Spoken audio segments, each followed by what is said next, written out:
Eu me chamo Beatriz, tenho 28 anos e sou professora de inglês em Curitiba. Moro numa casa pequena que herdei da minha avó materna há 2 anos, quando ela faleceu. A casa fica num bairro antigo, o Batel, e tem aquele charme das construções dos anos 60. Piso de taco, janelas altas, um quintal com jabuticabeira. Minha avó Leonor morou ali por mais de 40 anos e eu passei boa parte da minha infância nessa casa, principalmente nos finais de semana. Quando ela morreu, meus pais me ofereceram a casa. Eu estava morando de aluguel num apartamento apertado, então aceitei na hora. Foi emocionante voltar a morar ali, mas também estranho. A casa estava cheia de memórias, de objetos que pertenceram à vovó Leonor, de cheiros e sons que me transportavam para a infância. Mantive quase tudo como estava, os móveis antigos, as cortinas de renda, até os porta-retratos com fotos em preto e branco da família. Minha avó era uma mulher forte, de personalidade marcante. Viúva desde os 50 anos, criou minha mãe sozinha e sempre foi muito independente. Tinha um hábito que minha mãe detestava: fumava cigarro. Não era fumante pesada, mas todo dia, religiosamente às 7 da noite, ela acendia um cigarro e fumava na varanda dos fundos, olhando para o quintal. Dizia que aquele era o momento dela, de reflexão e paz. O cheiro de cigarro estava impregnado naquela varanda, nas cortinas, nos móveis. Quando me mudei, uma das primeiras coisas que fiz foi mandar lavar tudo, arejar a casa, tentar eliminar aquele cheiro de fumaça velha. Morei ali tranquila por quase 1 ano. Adaptei um dos quartos como escritório, onde preparava minhas aulas e corrigia provas.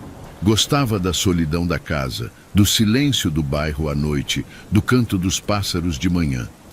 Mas em outubro do ano passado, algo começou a acontecer. Estava eu numa quinta-feira à noite, por volta das 7h30, sentada na sala corrigindo trabalhos dos alunos, quando senti um cheiro forte de cigarro. Levantei a cabeça confusa. Era inconfundível. Cigarro aceso, fumaça fresca. Olhei ao redor, procurando a origem.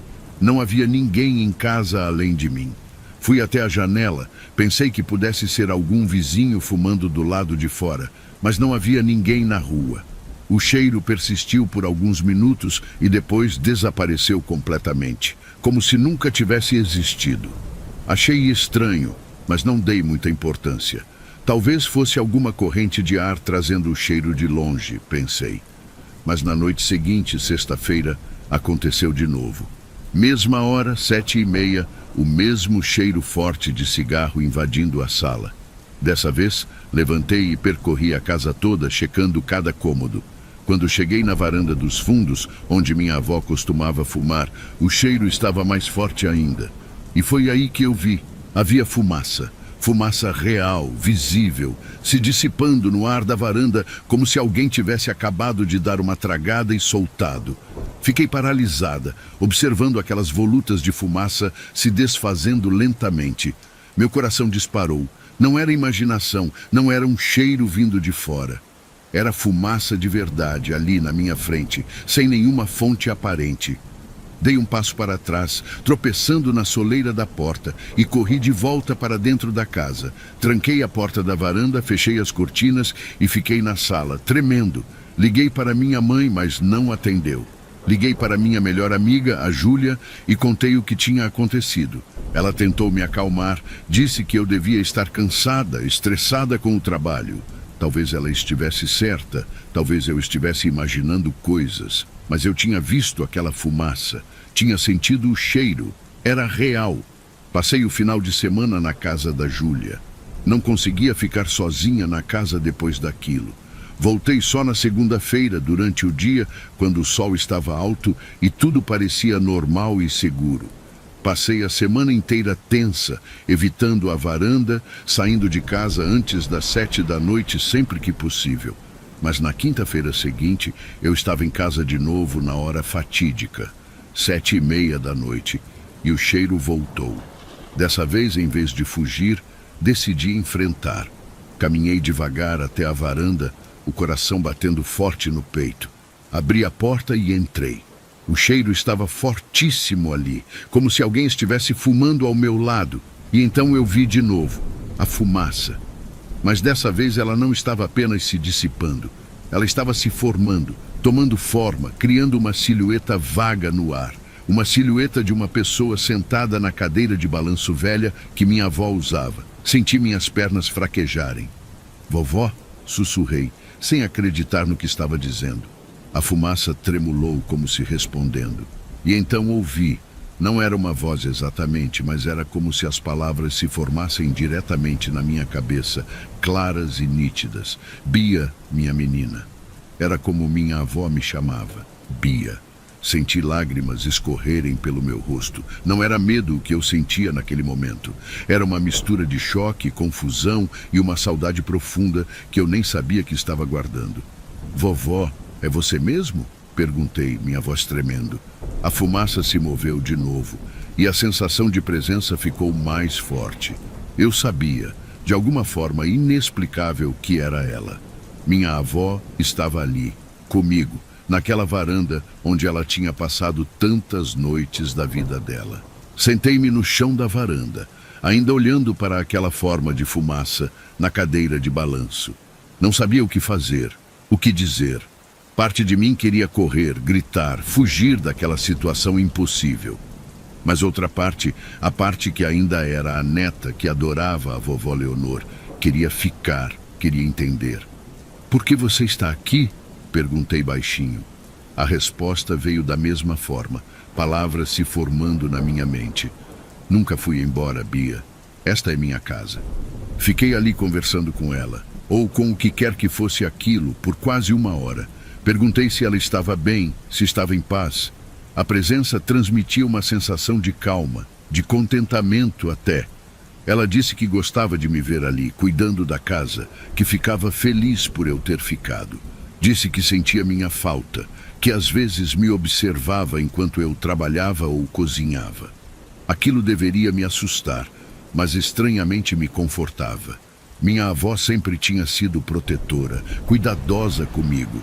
Saber que ela ainda estava por perto de alguma forma não parecia tão assustador quanto deveria. Mas nem tudo era reconfortante. Quando perguntei por que ela se manifestava daquela forma, através do cigarro e da fumaça, ela ficou em silêncio por um momento. Então disse, é a única forma que consigo, é o que me prende aqui. Não entendi completamente, mas percebi que havia algo de triste naquilo. Minha avó estava presa de alguma forma, ligada àquele hábito, àquele ritual que tinha sido tão importante para ela em vida. Nas semanas seguintes, as aparições continuaram, sempre às 7h30 da noite, sempre na varanda. Eu comecei a esperar por elas até. Sentava-me ali com um livro ou com meu celular, e quando o cheiro de cigarro começava, eu sabia que ela estava chegando. Conversávamos sobre tudo, sobre meu trabalho, sobre a família, sobre memórias antigas. Ela me contou histórias da juventude dela que eu nunca tinha ouvido, sobre como conheceu meu avô, sobre os sonhos que teve e que nunca realizou. Mas com o tempo, comecei a perceber que aquilo não era saudável. Não para ela, não para mim.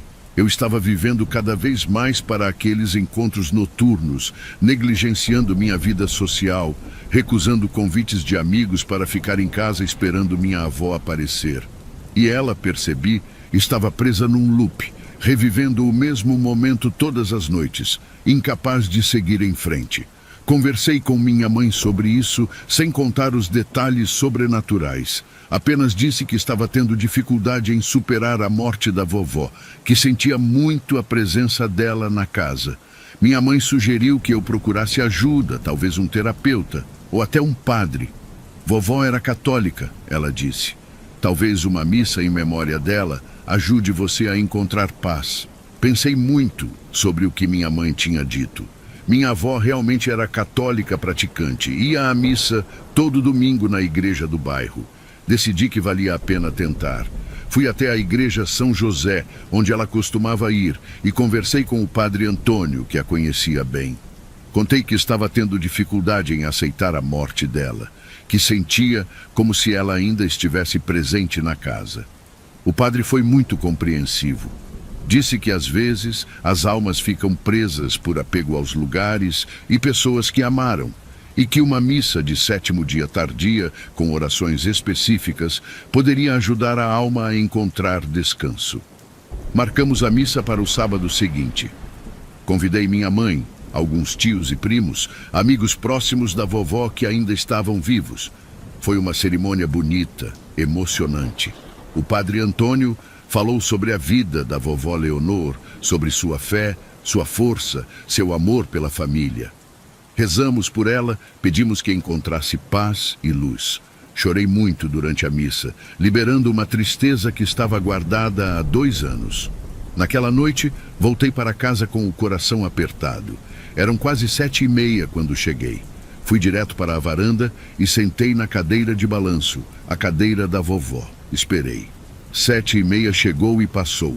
Nenhum cheiro de cigarro, nenhuma fumaça, nenhuma presença. Fiquei ali até às 9 da noite esperando, mas ela não apareceu. Senti um vazio enorme no peito, uma solidão que não sentia há semanas, mas ao mesmo tempo senti algo parecido com alívio. Talvez a missa tivesse funcionado.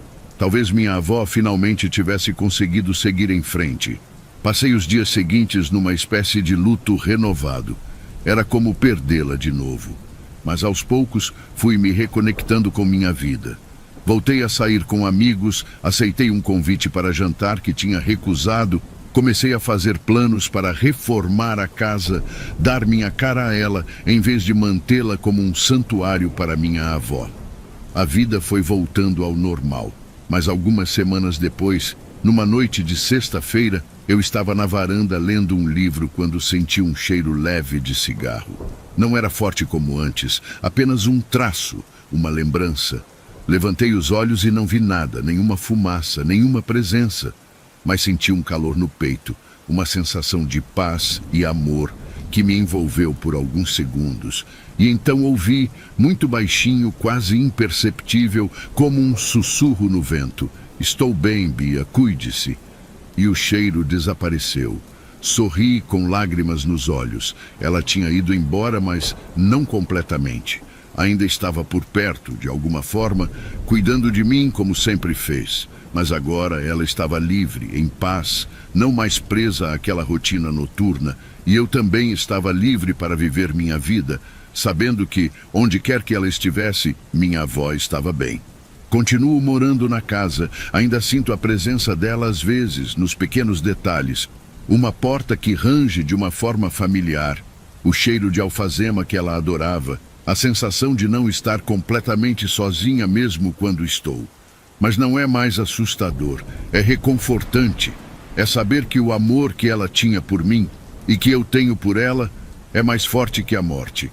E que essa casa, que foi dela por tanto tempo, agora é minha, mas carrega para sempre um pedacinho dela em cada cômodo, em cada memória, em cada momento de silêncio onde eu posso quase ouvi-la me chamando: "Bia, minha menina."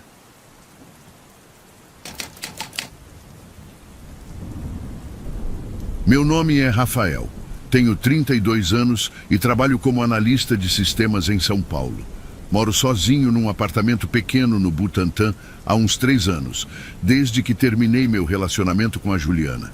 É um lugar simples, 2 quartos, sala e cozinha americana, mas sempre me senti confortável ali, pelo menos até o mês passado. Tudo começou com um sonho. Não era um pesadelo exatamente, mas tinha algo de errado nele. Eu sonhava que estava deitado na minha cama de madrugada e acordava com um barulho vindo da sala. No sonho, eu levantava devagar, o coração acelerado, e caminhava pelo corredor escuro até a porta do quarto. Quando olhava para a sala, havia um homem parado de costas, perto da janela. Ele usava um terno escuro e estava completamente imóvel, como uma estátua. Eu ficava paralisado, sem conseguir falar ou me mover, apenas observando aquela figura estranha. Então ele começava a virar a cabeça lentamente na minha direção, e eu acordava suando frio, o coração disparado. A primeira vez que tive esse sonho foi numa terça-feira. Acordei assustado, mas logo me acalmei. Era só um sonho, pensei. Tomei um copo de água, voltei para a cama e consegui dormir de novo. Na quinta-feira seguinte, o sonho voltou, exatamente igual. O mesmo homem, a mesma posição, o mesmo movimento lento da cabeça virando. Acordei de novo sobressaltado, mas dessa vez fiquei mais incomodado. 2 sonhos idênticos em menos de uma semana era estranho. Quando o sonho se repetiu pela terceira vez no domingo, comecei a ficar realmente preocupado. Não era normal sonhar a mesma coisa 3 vezes seguidas com tantos detalhes iguais. Conversei com meu amigo Bruno no trabalho na segunda-feira e ele riu, dizendo que eu devia estar estressado demais, que precisava sair mais, conhecer gente nova. Talvez ele tivesse razão. Passei a semana tentando me distrair, assistindo séries até tarde, evitando pensar no sonho. Mas na sexta-feira seguinte, aconteceu algo que me fez questionar tudo. Acordei de manhã, depois de mais uma noite, com o mesmo sonho maldito. Fui até a cozinha fazer café, ainda meio zonzo. E quando passei pela sala, algo me fez parar. No chão, perto da janela, exatamente onde o homem do terno ficava no meu sonho, havia marcas. Marcas de sapato molhadas, como se alguém tivesse pisado ali com os pés encharcados. Senti meu estômago revirar. Olhei ao redor confuso, procurando uma explicação. Não tinha chovido. Eu não tinha saído de casa. E essas marcas estavam exatamente no lugar onde o homem ficava parado nos meus sonhos. Fiquei parado ali por alguns minutos, apenas olhando para aquelas marcas no chão. Tentei encontrar uma explicação lógica. Talvez eu tivesse levantado durante a noite e pisado ali sem perceber, mas meus pés estavam secos. Fui até o banheiro, conferi a sola dos meus chinelos, nada. Voltei para a sala e examinei as marcas mais de perto. Eram pegadas de sapato social, número grande, bem maiores que o meu pé, e estavam úmidas, como se tivessem sido feitas há pouco tempo. Peguei papel toalha e limpei tudo, tentando me convencer de que havia alguma explicação racional. Talvez tivesse vazado água do apartamento de cima e escorrido de alguma forma. Olhei para o teto, procurei manchas de umidade, rachaduras, qualquer coisa. Nada. O teto estava perfeitamente seco e limpo. Passei o resto do dia inquieto, checando as janelas, as portas, certificando-me de que tudo estava trancado. Não contei para ninguém sobre as marcas. Achei que iam pensar que eu estava pirando. Naquela noite, tive medo de dormir. Fiquei na sala até quase 3 da manhã, assistindo qualquer coisa na televisão, tomando café para me manter acordado. Mas eventualmente o cansaço venceu e eu apaguei no sofá. E o sonho voltou, só que dessa vez foi diferente. O homem de terno estava lá, na mesma posição, mas quando começou a virar a cabeça, eu consegui ver o rosto dele. Era um rosto pálido, sem expressão, com olhos completamente negros, sem íris nem pupila. E ele abriu a boca como se fosse falar, mas não saiu som nenhum. Acordei gritando, caí do sofá e bati o cotovelo na mesinha de centro. Eram 4:30 da manhã. Levantei tremendo, acendi todas as luzes do apartamento e fui direto verificar o chão perto da janela. Meu sangue gelou. As marcas estavam lá de novo, molhadas, frescas, exatamente no mesmo lugar. Dessa vez não limpei. Peguei meu celular e tirei fotos. Precisava de alguma prova de que não estava enlouquecendo. Mandei as fotos para o Bruno com uma mensagem. Cara, preciso conversar com você urgente. Algo muito estranho está acontecendo aqui em casa. Ele respondeu só lá pelas 10 da manhã, dizendo que passaria no meu apartamento depois do trabalho. Passei o dia inteiro em casa, de olho naquelas marcas. Elas foram secando aos poucos, mas a forma dos sapatos ficou visível no piso de madeira como uma mancha mais escura. Quando o Bruno chegou às 7 da noite, mostrei tudo para ele. Ele examinou as marcas, ouviu minha história sobre os sonhos e vi a expressão dele mudar de ceticismo para preocupação genuína. O Bruno ficou comigo naquela noite. Disse que não ia me deixar sozinho depois do que eu tinha contado. Pedimos pizza, tentamos assistir um filme, mas nenhum de nós conseguia se concentrar. Ficamos conversando sobre possibilidades. Ele sugeriu que eu instalasse uma câmera na sala, daquelas de segurança que gravam durante a noite. Achei a ideia boa. No dia seguinte, sábado, fomos juntos numa loja de eletrônicos e compramos uma câmera simples com sensor de movimento e visão noturna. Instalamos a câmera apontando exatamente para o local, perto da janela onde as marcas apareciam. Configuramos para gravar em um cartão de memória sempre que detectasse movimento. O Bruno quis ficar de novo, mas eu disse que estava tudo bem, que a câmera ia me dar alguma paz de espírito. Ele foi embora por volta das 10 da noite, me fazendo prometer que ligaria se qualquer coisa acontecesse. Fui para a cama meia-noite, mas não consegui dormir. Fiquei olhando para o teto, ouvindo cada barulho do prédio, o elevador subindo e descendo, os vizinhos andando nos apartamentos acima. Lá pelas 2 da manhã, finalmente peguei no sono. E o sonho veio de novo. O homem de terno, parado perto da janela. Dessa vez, quando ele virou o rosto completamente para mim, abriu a boca de novo e eu ouvi. Ouvi uma voz rouca, distante, como se viesse de muito longe. Rafael. Ele sabia meu nome. Acordei num pulo, o coração quase saindo pela boca. Corri para a sala e acendi a luz. As marcas estavam lá, molhadas, frescas como sempre. Mas dessa vez eu tinha a câmera. Fui até o computador, conectei o cartão de memória e abri os arquivos. Havia 3 vídeos gravados durante a noite. Abri o primeiro com as mãos tremendo. Mostrava a sala vazia, escura, iluminada apenas pela luz infravermelha da câmera. Por alguns segundos, nada acontecia. Então, no canto da tela, perto da janela, algo começou a se formar. Era como uma sombra, mas tridimensional, ganhando forma lentamente. Em poucos segundos estava lá, a silhueta de um homem de terno completamente imóvel, exatamente como no meu sonho. Fiquei paralisado assistindo aquilo. A figura ficou parada por quase 1 minuto. Então, lentamente, começou a virar a cabeça na direção da câmera. E o vídeo terminou. Assisti aos 3 vídeos várias vezes, tentando encontrar algum sinal de que era uma farsa, uma falha da câmera, qualquer coisa. Mas não havia dúvida. Aquela coisa estava realmente aparecendo no meu apartamento todas as noites. Liguei para o Bruno às 6 da manhã. Ele atendeu sonolento, mas quando ouviu minha voz desesperada, ficou alerta na hora. Meia hora depois, ele estava na minha porta. Mostrei os vídeos para ele. Vi o rosto dele empalidecer enquanto assistia. Quando terminou, ele ficou em silêncio por um longo tempo. Então disse: "Você precisa sair daqui. Hoje, agora." Concordei sem hesitar. Joguei algumas roupas numa mochila, peguei meu notebook e documentos importantes e saímos.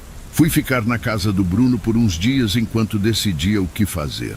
Durante a semana seguinte, não voltei ao apartamento.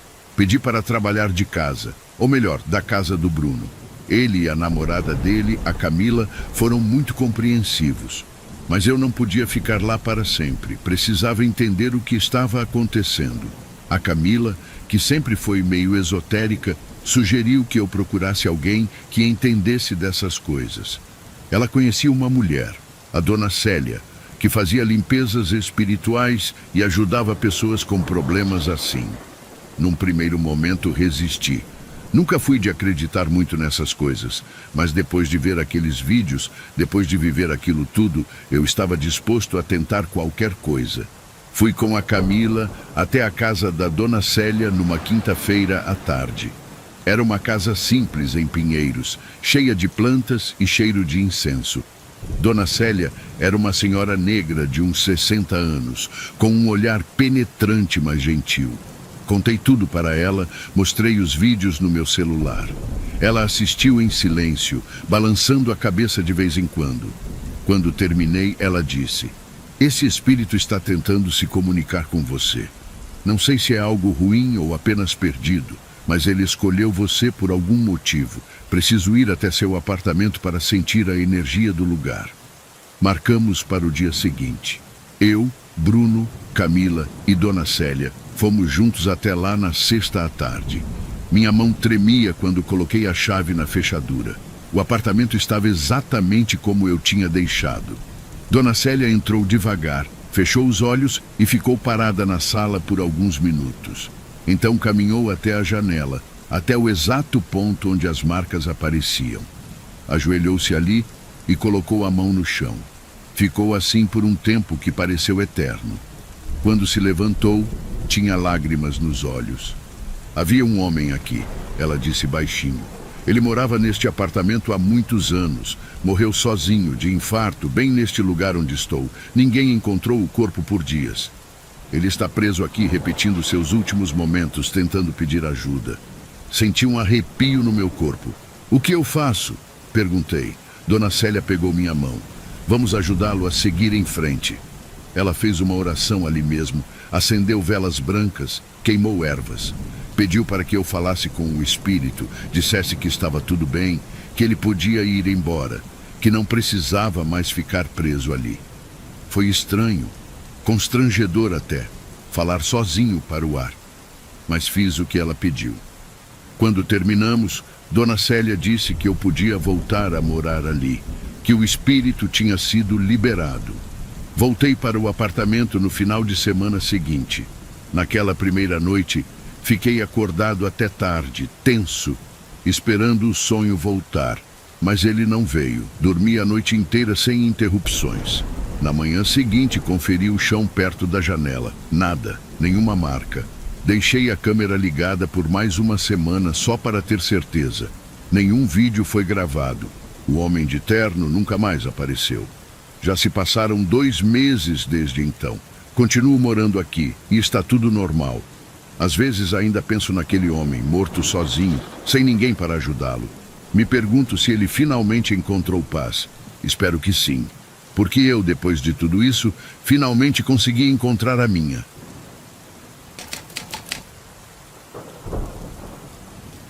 Meu nome é Gabriel, tenho 35 anos e trabalho como designer gráfico freelancer em Porto Alegre.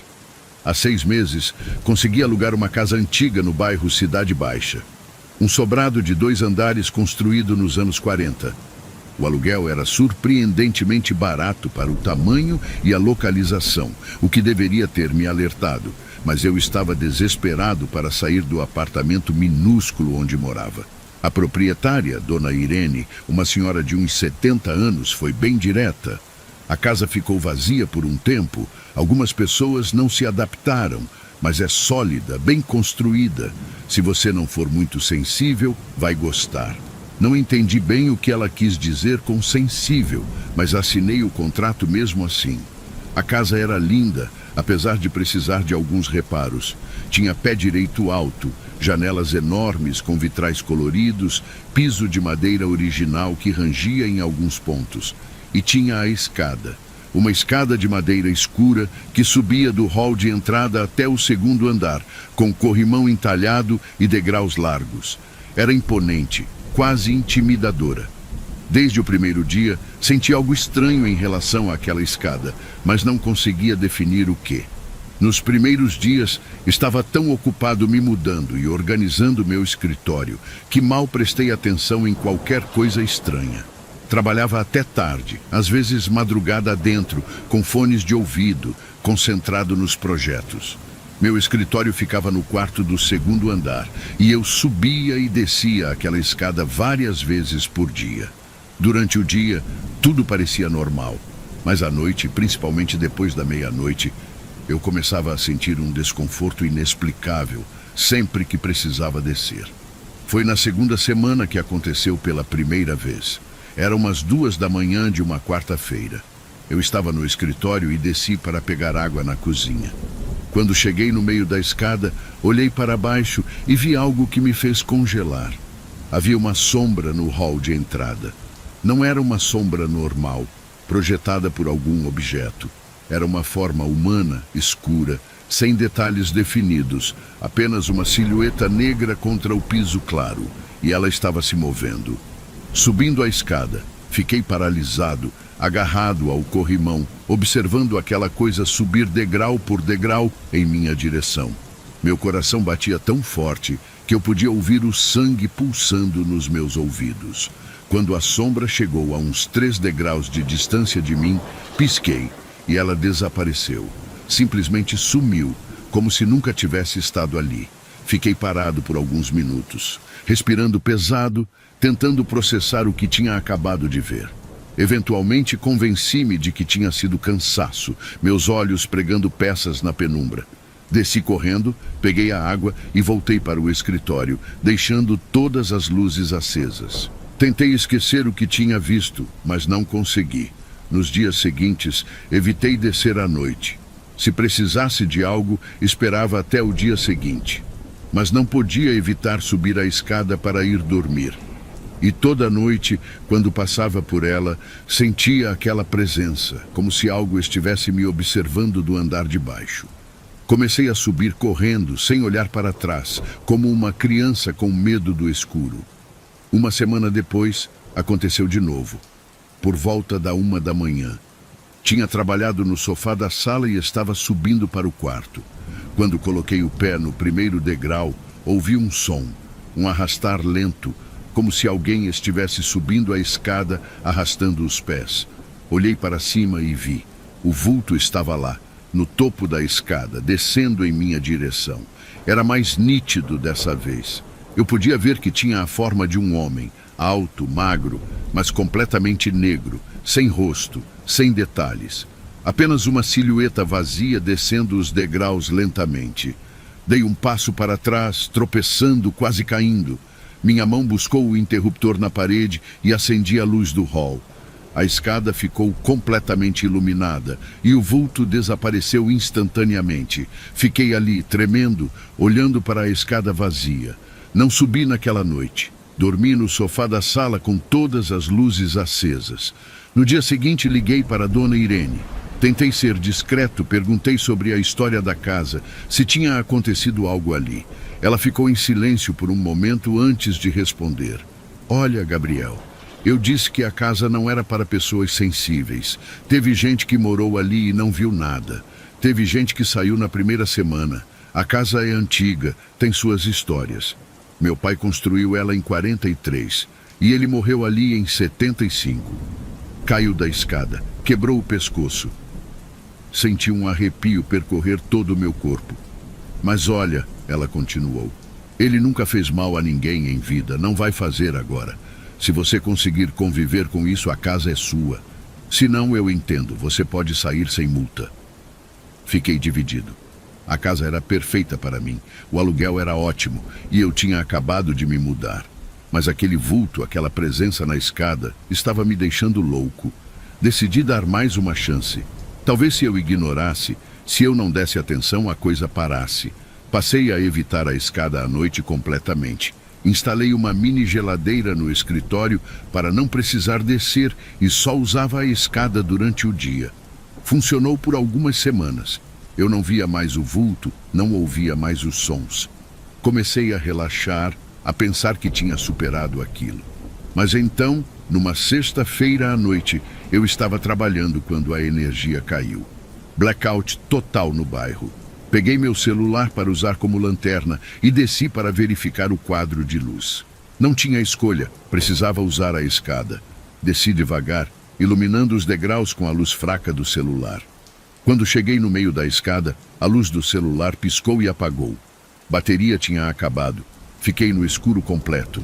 O silêncio era absoluto. Eu podia ouvir apenas minha própria respiração, rápida e irregular. Fiquei parado ali, no meio da escada, tentando decidir se subia ou descia. Foi quando ouvi a respiração. Não era a minha. Vinha de baixo, do hall de entrada.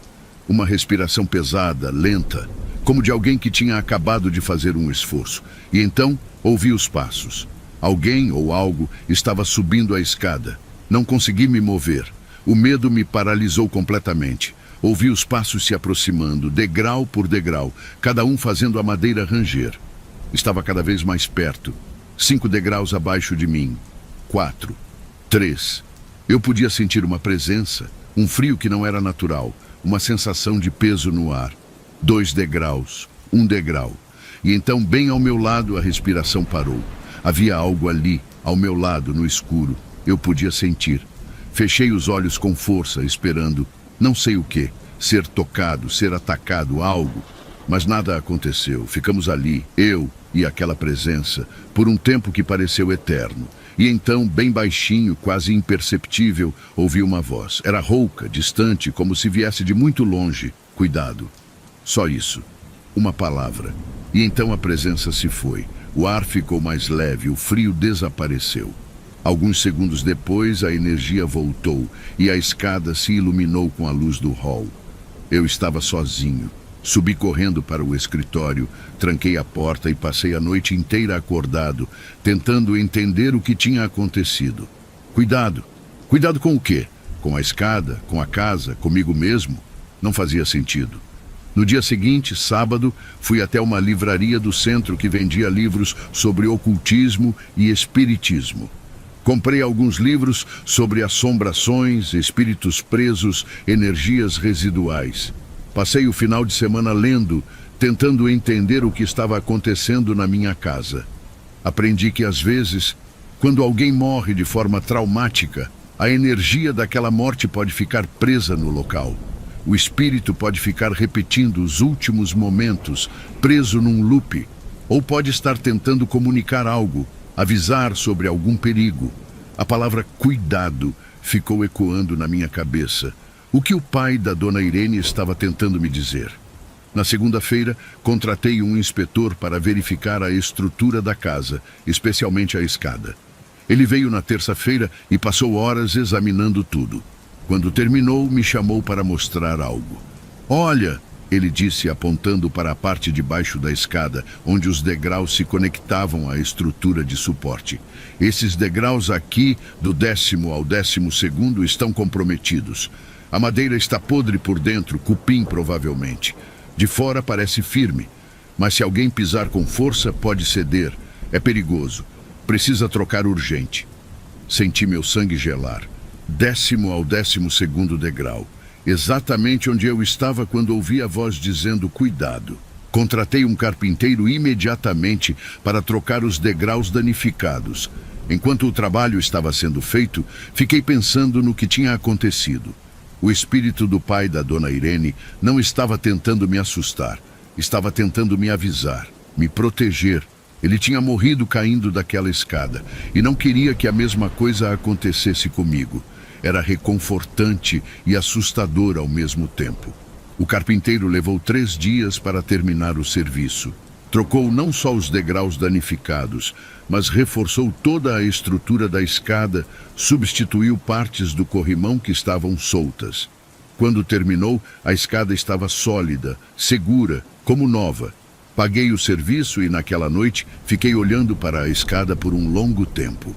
Senti que precisava fazer algo, dizer algo. Esperei até meia-noite. Desci até o hall de entrada e fiquei parado no pé da escada. Senti-me meio idiota, mas falei em voz alta. Senhor Augusto, era o nome do pai da dona Irene. Obrigado por me avisar. A escada está consertada agora, está segura. Você não precisa mais se preocupar.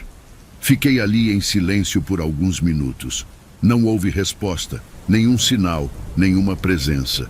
Mas senti uma paz que não sentia desde que me mudara para aquela casa. Nas semanas seguintes, a casa mudou.